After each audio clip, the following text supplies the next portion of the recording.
are you? What happened? How did you create from where you were to the shift? Well, it's a long story, but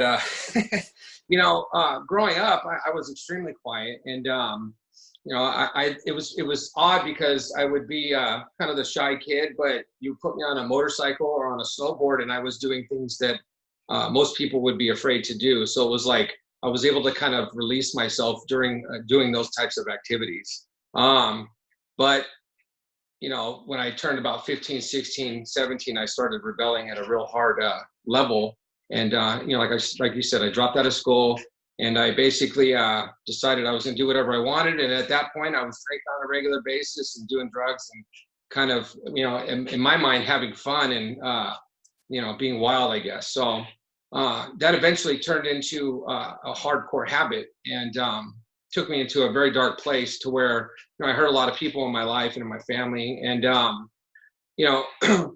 the thing that I look at now with those situations is that without going through that stuff, I wouldn't be to where I am today. So what you talk about, second chances and the message being a hope and so on and so forth, I would not be here if I did not experience those things the way that I did. So now it's like, I have friends still that I would party with or I hung out with that are either in prison or they're dead or they're strung out. And here I am on a whole different level, basically trying to live my life in a way that I'm happy and I make everybody else around me happy. And it's just to see the difference in the contrast of where I could have been to where I am now. It's very surreal, and it's a blessing. It's a huge blessing. How I got to that point, it wouldn't have been without people who love me, helping me, to get sober. And that is a huge part of, where, like, my story of being to where I was and to where I was able to go once I did get sober. And I had family. I come from a background of alcoholism, basically, and drug abuse.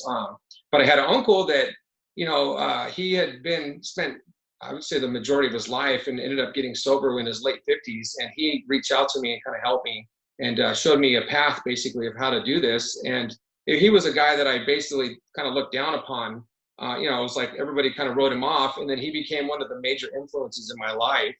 And, I think about that today, and it's like the same thing. He wouldn't have been able to help me if he hadn't gone through the things that he went through. So it's kind of a chain reaction.